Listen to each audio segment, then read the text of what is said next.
A'udzubillahiminasyaitonirrajim. Bismillahirrahmanirrahim. Salam sejahtera. Assalamualaikum warahmatullahi wabarakatuh. Jumpa lagi anak-anak untuk membincangkan tentang format pentaksiran BMSPM 2021 ni. Okey. Untuk pertemuan kali ini anak-anak, kita akan bincangkan pula tentang kertas 3. Kertas 3 menggunakan kod 1103/3 1103 palang 3, iaitu ujian bertutur. Kalau kita panggil ujian lisan lah, ujian lisan. Okey. Untuk bahagian ini anak-anak, kita ada dua bahagian, iaitu ada bahagian A dan juga bahagian B. Ada dua bahagian A dan B. Untuk bahagian A, untuk bahagian individu. Bahagian A untuk bahagian individu. Okey. Manakala bahagian B untuk kumpulan.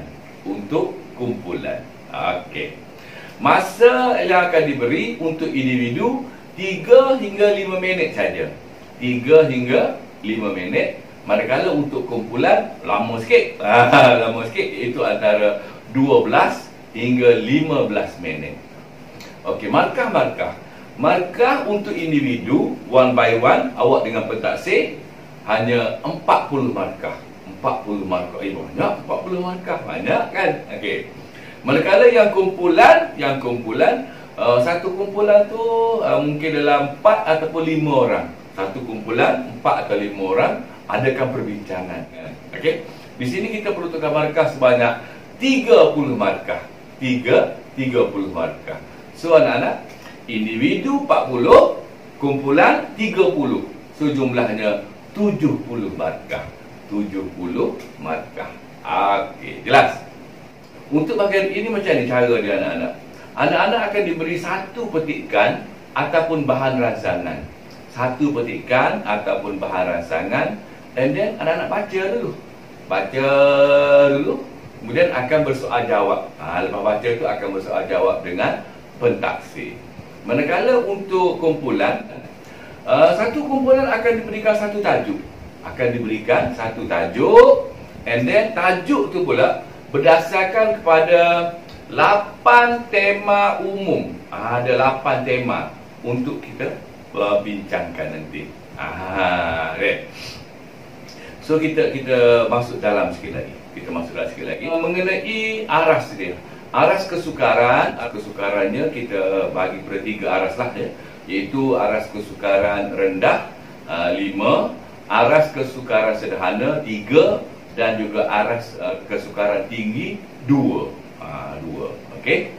So anak-anak, untuk bahagian ujian lisan ni, lagi sekali dijelaskan untuk individu, satu petikan ataupun satu bahan rancangan akan dikemukakan, akan diberikan dalam ujian lisan ni, ujian bertutur ni.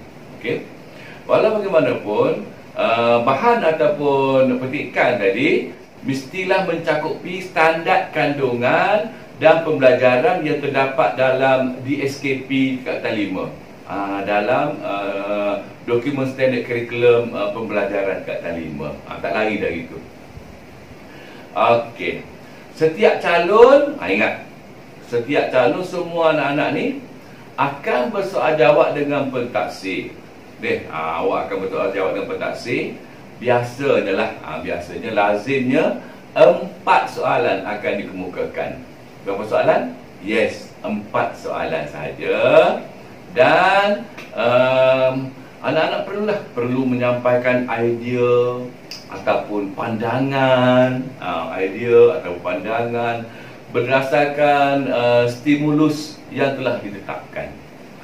Okey.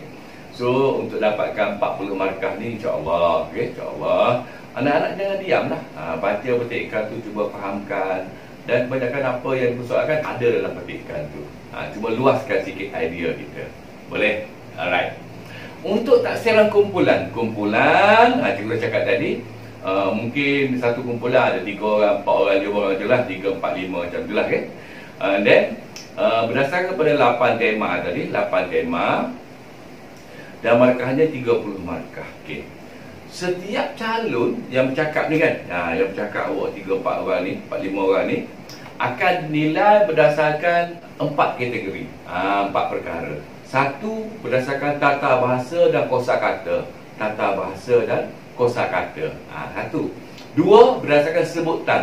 Sebutan, intonasi, nada. Dua. Ketiga, berdasarkan kefasihan, kepetahan, kelancaran anak-anak bertutur, bercakap.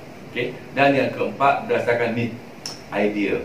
Idea yang bernas, idea yang bermakna, idea yang matang. Berdasarkan itu. Dari situlah anak-anak akan diberi markah. Jelas? Okey, terus. Ini contoh soalan. Ini bagi contoh soalan yang dikeluarkan oleh Lembaga Perasaan Malaysia. Soalannya anak-anak. Tajuknya amalan rumah terbuka. Amalan rumah terbuka. Ini untuk individu. Untuk individu. Bahagian A, untuk bahagian individu. Dia bagi dulu petikan macam ni. And then di bawahnya baru diberi soalan. Dibagi petikan ni. Awak menghadap dengan pentaksir, akan dikemukakan soalan. Contoh soalan. Gambarkan amalan rumah terbuka yang telah anda baca. Gambarkan amalan rumah terbuka yang telah anda baca dalam petikan tadi. Gambarkan. Kedua, ceritakan perayaan yang anda sambut. Ceritalah awak sambut perayaan apa? Ifah Bali ke? Tahun Cina ke? Hari Raya Aidilfitri ke? Kan? Aidil Adha ke? Okey, ceritakan. Apa yang penting, kita bercakap. Kita nak tengok awak berkomunikasi, cara anak-anak berkomunikasi itu macam mana. Okey. Soalan ketiga. Berdasarkan pengetahuan anda, kebat dah. Bagaimanakah amalan rumah terbuka dapat mengukuhkan perpaduan? Perpaduan kaum dalam kalangan masyarakat Malaysia. Macam mana? Kita buat rumah terbuka, jadi perpaduan kaum tu dapat dieratkan. Macam mana cara dia? Bagi hujah anak-anak. Okey. Dan yang soalan yang keempat anak-anak. Contoh ini contoh Amalan rumah terbuka telah ditengahkan oleh produk pelancongan negara. Okey. Amalan rumah terbuka boleh ditengahkan sebagai produk pelancongan negara. Berikan ulasan anda. Dua tu soalan kebat. Satu tu soalan ceritakan perayaan yang anda sambut. Hebat juga. Okay. Dan juga soalan pertama tu jawapannya insya-Allah ada dalam petikan. Ini untuk bahagian A, individu. Begitu juga contoh yang kedua. Dibagi satu petikan itu industri pelancongan. Ada burung apa tu? Burung helang kat Langkawi kan? Kat Langkawi. Okey. Soalannya akan ditanya pada anak-anak ketika bersoal jawab dengan pentaksir. Okey, nampak? Okey, ini untuk contoh bahagian A. Manakala untuk contoh kumpulan, taksiran bahagian kumpulan, bahagian B, untuk kumpulan bahagian B, di sini 30 markah. Yang tadi 40 kan? Ini 30. Contoh soalan 1 diberi. Banyak faktor yang menyebabkan remaja pada hari ini kurang melibatkan diri dalam aktiviti komuniti dan kemasyarakatan seperti bergotong royong, menyertai badan-badan bukan kerajaan iaitu NGO, bukan NGO, badan-badan bukan kerajaan. Orang kata bukan dan khidmat sosial. Ulaskan pernyataan tersebut. Bincanglah. Sudah diberi soalan. Anak-anak 3 ataupun 4 atau 5 orang tadi bincangkan tajuk yang diberi ini. Okey. Agak-agaklah soalan tadi. Apa dia punya tema dia? Yes, temanya jati diri, patriotisme dan juga kewarganegaraan. Okey, beres. Okey. Ini contoh yang kedua. Contoh soalan kedua untuk kumpulan juga.